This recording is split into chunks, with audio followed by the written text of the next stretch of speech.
Good morning, everybody, and welcome to Against the Public for August 22nd. I'm Dana Lane. Today, we're going to go through my top Major League Baseball free plays as we head one day closer to the start of college football season. That's going to be here on Saturday, but today is the start of Week 3 in the NFL preseason, so lots of football coming up. Make sure you join me all season long. We'll talk about that in a second.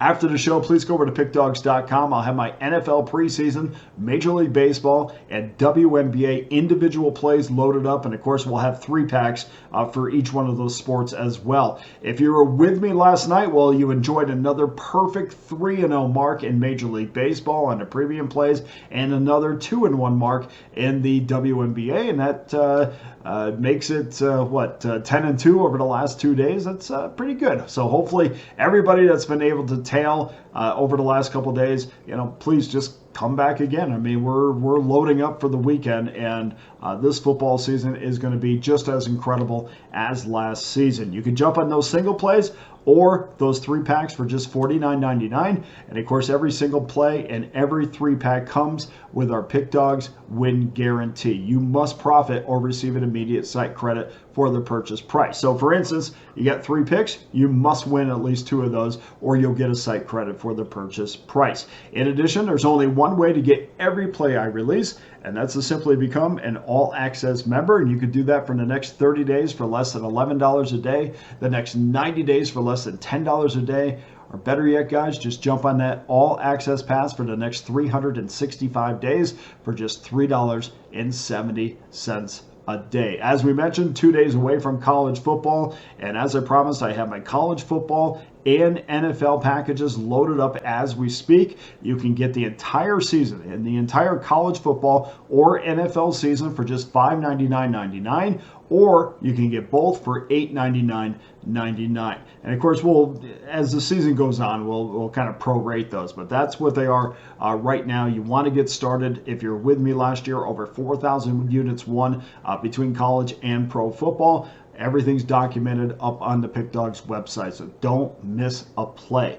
We're going to have a massive year. Remember, last year, too, we kind of started late with the video, so we started, 4 or 5 weeks into football season. So we're going to have a massive year, and I want each and every one of you to be with me. Okay, let's get to your free plays on Thursday. Remember, these are probable pitchers, so please confirm before placing your wagers.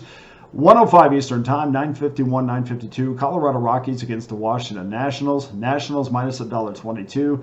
9 under minus 15. Cal Quantrill against Patrick Corbin. Public is convinced that the underdog Rockies are the play here, along with the over. And because the public almost always goes with the favorites and the overs in these situations, it got my wheels turning a little bit, saying, how successful is the public when the higher percentage of money is on the underdog, which is pretty rare, and I'll tell you how rare that is. Over the 1,879 games played this year, just 152 times has the betting public been on the underdog, or basically less than 1%. So that gives you an idea that most of the time, the majority of the public is on the favorites and the over. So it got me to wonder, what is the record when the public is on the underdog? Well, nothing eye-opening. I thought I was going to find something a little bit more interesting to chew on. But in those games, the public is just 75 and 77, squeezed out a tiny profit, 0.51 units. So that's my answer to that. So that was that's 20 minutes I'll never get back. Quantrill's 8-8, 4.59 ERA. Has been just okay, probably a little bit less than okay in his last couple starts. 6 earned runs and 9 1/3 innings, a 5.79 ERA. The Nationals and Patrick Corbin, though, might be exactly what Quantrill and the Rockies need.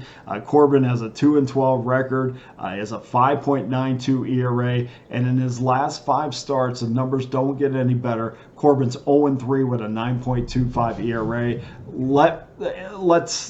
Those numbers make me forget all about the problems that Quantrill might be having. We're going to take Colorado plus the $1.03. 3:37 Eastern Time, 9:63, 9:64. Tampa Bay Rays against the Oakland Athletics. Tampa minus $1.25 on the road, 7.5 over minus 12. Jeffrey Springs against Osvaldo Bido. We had to wait until our second play to get a weather report, but we're going to dip into the weather report here. And of course, we're playing on the bay, so wind's going to be a factor in this. But also temperature is going to be a little bit of a factor, to the point where I wish we had this. But it is going to be in the high 60s, low 70s. Sounds fantastic, but the wind is going to be blowing out to right field at 12 to 13 miles an hour for most of the game. So you might want to think about that when you're betting first inning, first five, however you do it, even the game really, especially if you're going to get on a total. Springs is 1-1 and 3.86 ERA after 4 starts. He also has 21 Ks and 18 2/3 innings. Spent most of his time at AAA Durham this year, 0-3, a 4.50 ERA at the AAA level. Bido's 4-3, 3.40 ERA, has a scoreless streak of 12 innings while giving up just 3 hits and striking out 17. That's pretty impressive. To me, though, despite the numbers, you just can't pull the trigger on many times. It seems like every time I pull the trigger on the Oakland Athletics, I regret doing so. I'm not going to do that here. The A's are 43-69 as an underdog, 171-308 since 2020. That's a 357 win percentage. 20-29 as a home dog, 77-137, a 360 win percentage since 2020. The number strongly suggests that the Rays are the side here, and I'm definitely not arguing with that. I'm going to take Tampa Bay minus $1.25. And then finally, game number 3, 6:40 Eastern Time, 9:55, 9:56. Cincinnati Reds against the Pittsburgh Pirates. Pirates minus $1.50, 7.5 under minus 20. Nick Lodolo against Paul Skeens. And you can bet that Paul Skeens will have the rest of the year.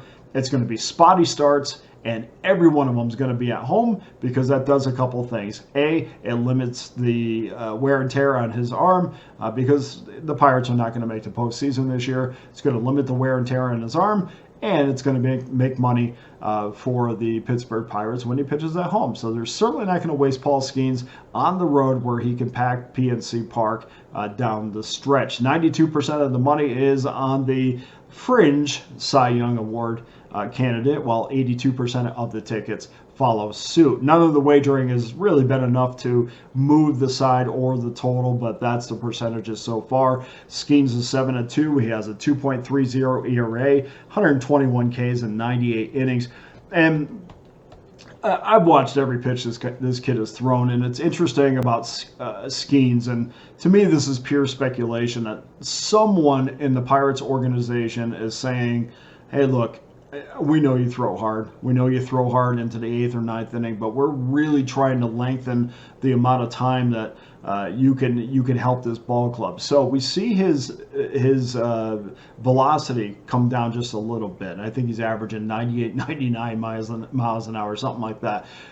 Don't see him over 100 very much anymore. And I just kind of wonder if it's Oscar Marine, who's the pitching coach for the Pittsburgh Pirates, or Derek Shelton, just saying, look, we want to teach you how to pitch, and we would like some more contact, honestly, to get you through these games a little bit faster. Now, that's just pure speculation, because he's gone from a kid that has regularly gone over 100 miles an hour to one that's just a little bit below 100 miles an hour. And I just wonder if somebody got in his ear about pitching and getting deep into games and really getting deep into the year. So we'll see how that goes. Kind of similar to the way Mitch Keller was when he first came up, with throw extremely hard, high strikeout numbers, but he really started to round into form when he learned how to pitch, which is where he's at right now. Nick Lodolo's 9-5, a 4.55 ERA, but over his last 4 starts, the former TCU star has allowed 21 earned runs in 24 innings. That's a 7.88 ERA. Even the Pirates should be able to scratch across a couple runs in this one, get Skeens his 8th win I'm taking the Pirates minus $1.50, but be very careful on this because you are going to get Skeens money, and it might bump this up to minus $1.55, $1.60, which is kind of getting in that area where I really want to lay off it. But I like the Pirates minus $1.50. I'll almost always go with Skeens in these type of situations, especially against teams that he should beat. So that does it for today's Thursday free play recap, Thursday's free plays. Please go to pickdawgz.com. Get involved with one of my many available packages, including my all-access pass that gives you every play that I release from now to, you can get it from now to this time next year with my 365-day pass or my 30-day pass, or just jump on that 90-day pass. Whatever you're comfortable doing, let's roll into football season starting on Saturday with an all-access pass. Here's your Thursday free play recap. Colorado plus $1.03. Tampa Bay minus $1.25, and Pittsburgh minus $1.50. That does it for today's show. Thank you to everyone who continues to watch on a daily basis. Really appreciate those views per hour. They seem to be going up, and I appreciate everybody who leaves nice comments. And please hit the like and subscribe button. I appreciate that too.